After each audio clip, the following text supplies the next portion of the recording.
कर्म की सब बात है, वैदिक रावण संहिता, मानव तेरे साथ है।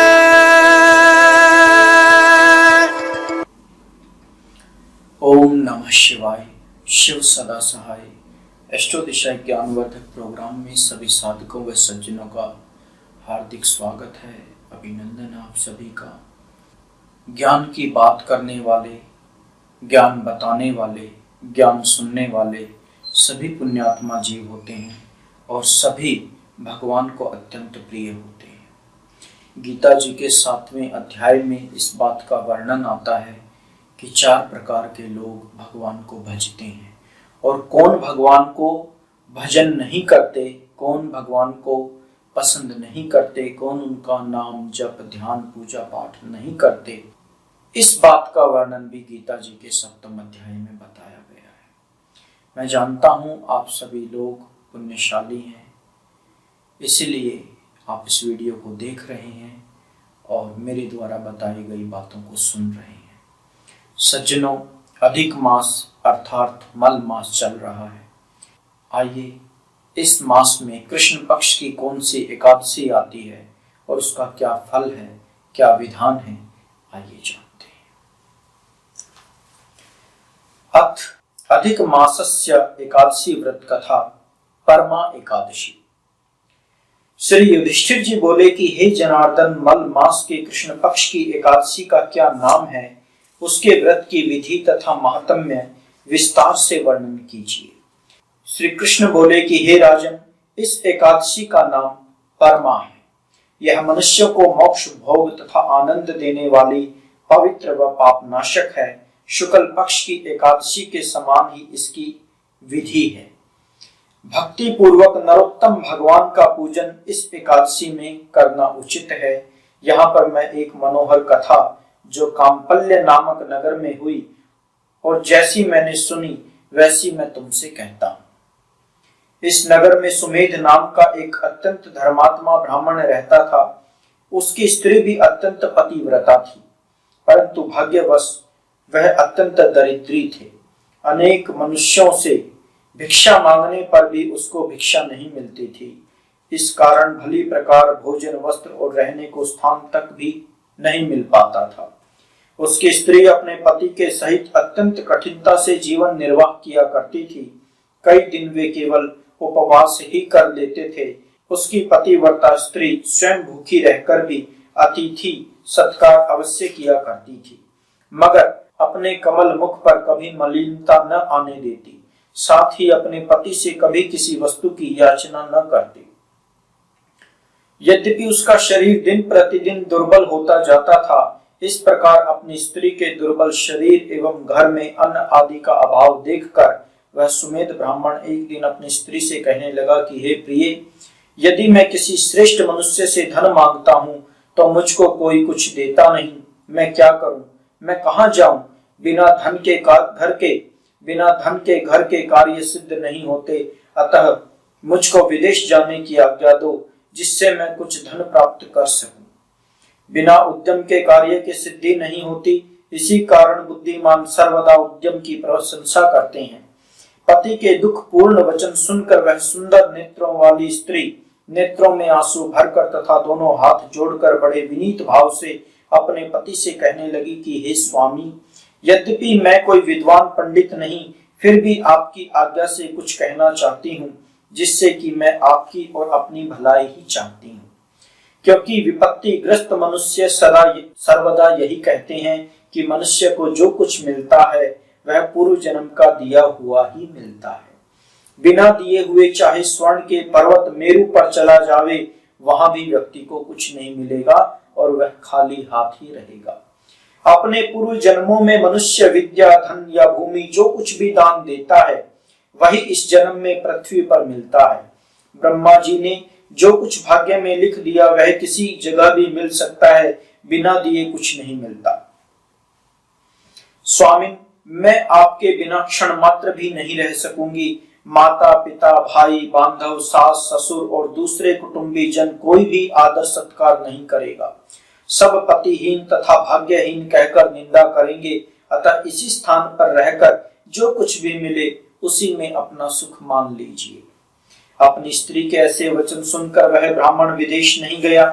एक समय मुनियों में श्रेष्ठ कौंडिन्य मुनि भाग्यवश वहां आ गए।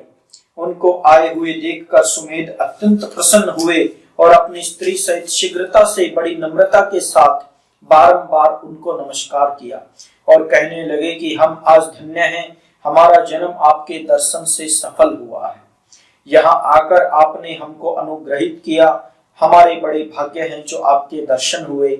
ऐसा कहकर सुंदर आसन दे मुनि की पूजा की और श्रद्धा के साथ मुनि को भोजन कराया।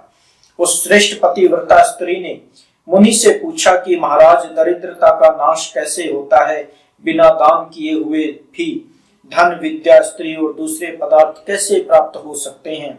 मेरे पति मुझे छोड़कर धन की आशा में विदेश जा रहे हैं, मैंने उनको रोका है। मेरे भाग्यवश आप यहाँ आ गए हैं। अतः हे महामुनि, कृपा करके कोई ऐसा उपाय, व्रत, तीर्थ या तप बतलाइए जिससे हमारा यह दुख दारिद्र्य दूर हो सके। उस सुशीला के ऐसे वचन सुनकर अपने मन में सब पापों, दारिद्र्य और दुखों का नाश करने वाले उत्तम व्रत का विचार कर मुनि कहने लगे कि हे सुशीले, मल मास के कृष्ण पक्ष की भगवान की अति प्रिय भक्ति देने वाली परमा नाम की जो एकादशी है, तुम उसकी उपासना तथा व्रत करो। उसके करने से मनुष्य धन धान्य से संपन्न हो जाते हैं। विधि पूर्वक व्रत को रात्रि को नृत्य गीत आदि करके जागरण करना चाहिए। इस व्रत को सबसे पहले कुबेर जी ने किया, तब श्री शिव जी ने प्रसन्न होकर उनको धन का स्वामी बना दिया। फिर अपने पुत्र को बेचने वाले राजा हरिश्चंद्र ने किया तो अपना खोया हुआ राज्य, ऐश्वर्य और स्त्री पुत्र को पुनः प्राप्त किया। अतः तुम भी रात्रि के जागरण सहित इस व्रत को अवश्य करो। हे पांडव, इतना कहकर अति प्रसन्नता के साथ कौंडिन्य ऋषि ने व्रत की सब विधि उनको समझाई और फिर उनसे पंचरात्रि का शुभ कारक व्रत का वर्णन किया, जिसके अनुष्ठान मात्र से भोग और मोक्ष दोनों प्राप्त होते हैं। उन्होंने कहा कि परमा एकादशी के दिन प्रातः काल नित्य कर्म से निवृत्त होकर यथाशक्ति पंचरात्रि व्रत करने का नियम ग्रहण करें। जो प्रातः काल स्नान करके 5 दिन पर्यंत निराहार रहता है, वह अपने माता पिता तथा स्त्री सहित विष्णु लोक को जाता है। जिसने 5 दिनों तक स्नान आदि करके विधि पूर्वक ब्राह्मण भोजन कराया, उसने देवता, मनुष्य, राक्षसों सहित सबको भोजन करा दिया। जो स्नान करके 5 दिन तक तिल से भरकर पात्र का दान करते हैं, वे समस्त सुखों को भोग कर सूर्य लोक में आनंद प्राप्त करते हैं। जो घी का पात्र दान करते हैं और ब्रह्मचर्य से रहते हैं, वे देवांगनाओं के सहित स्वर्ग में आनंद करते हैं। कौंडिन्य ऋषि कहने लगे कि हे सुशीले, तुम भी अपने पति सहित इस व्रत को करो। इस व्रत के करने से अन्न और धन से युक्त होकर अंत में स्वर्ग को जाओगे। उस ब्राह्मणी ने कौंडिन्य ऋषि की बताई हुई विधि के अनुसार व्रत किया तथा 5 रात्रि के समाप्त होने पर परमा एकादशी का व्रत किया। व्रत के पूर्ण होते ही उस स्त्री ने एक राजकुमार को वहां आते देखा। राजकुमार ने ब्रह्मा की प्रेरणा से सब सुंदर वस्तुओं सहित नवीन ग्रह देकर उसमें उनका निवास कराया। तत्पश्चात उस राजकुमार ने 1 ग्राम उनकी जीविका के निमित्त दान दिया। मल मास की कृष्ण पक्ष की परमा एकादशी का आदर सहित व्रत करने से वे समस्त पापों से मुक्त होकर विष्णु लोक को प्राप्त हुए। जो मनुष्य यह मानव देह प्राप्त करके भी मल मास में एकादशी का व्रत नहीं करते, वे 84 लाख योनियों में भ्रमते हुए दुख पाते हैं। मनुष्य देह अत्यंत दुर्लभ बड़े पुण्य के प्रताप से मिलती है। कृष्ण भगवान द्वारा कहे हुए इस महात्म्य को सुनकर राजा युधिष्ठिर ने अपनी पत्नी तथा भाइयों सहित एकादशी के व्रत को किया और अनेक भोगों को भोग कर अंत समय में भगवान विष्णु के वैकुंठ लोक को प्राप्त हुए। सूत जी कहते हैं कि और भी जो कोई मनुष्य मलमास की एकादशी को विधि पूर्वक और श्रद्धा से पंचरात्रि व्रत करेगा, वह इंद्र के समान भोगों को भोग कर अंत में तीनों लोकों में वंदित होकर विष्णु लोक को प्राप्त होगा। बोलिए श्री विष्णु भगवान की जय। श्री एकादशी मैया की जय।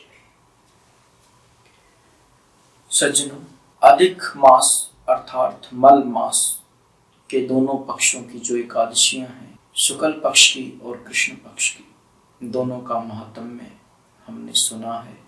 पंचरात्रि व्रत के बारे में सुना और दोनों एकादशियों के व्रत की कथा हमने श्रवण की। अतः इस एकादशी का व्रत सज्जन लोग, भगवान में भक्ति करने वाले, अपने दुखों का जो नाश चाहते हैं, जो अपने जीवन से दरिद्रता को समाप्त करना चाहते हैं, वह अवश्य और अवश्य करें। इससे भगवान की भक्ति बढ़ेगी, धन धान्य की प्राप्ति होगी, दरिद्रता का नाश होगा, सद्बुद्धि प्रदान होगी, भगवान विष्णु की तथा समस्त देवताओं व नवग्रहों की कृपा आपके ऊपर प्राप्त होगी, ऐसा मेरा मानना है। और एकादशी व्रत का प्रताप मैंने अपने जीवन में स्वयं कई बार विचार किया हुआ है। आप भी इस एकादशी व्रत का लाभ अवश्य लें। बाबा महाराज कल्याण करें, भोलेनाथ कृपा करें। हर हर महादेव। और मांग लिया वरदान, चराचर जगत का भविष्य दर्शन और संपूर्ण ज्ञान समेट दिया रावण संहिता में। महान ग्रंथ वैदिक रावण संहिता आधुनिक और प्राचीन ज्ञान का संगम है। वैदिक रावण संहिता आपके 3 जन्मों का लेखा जोखा बताती है। वैदिक रावण संहिता पूर्व जन्मों के किन कर्मों से आ रही है भाग्य में रुकावट बताती है। वैदिक रावण संहिता कर्म दोष को काटकर पूर्ण सुखी होने का रास्ता दिखाती है। वैदिक रावण संहिता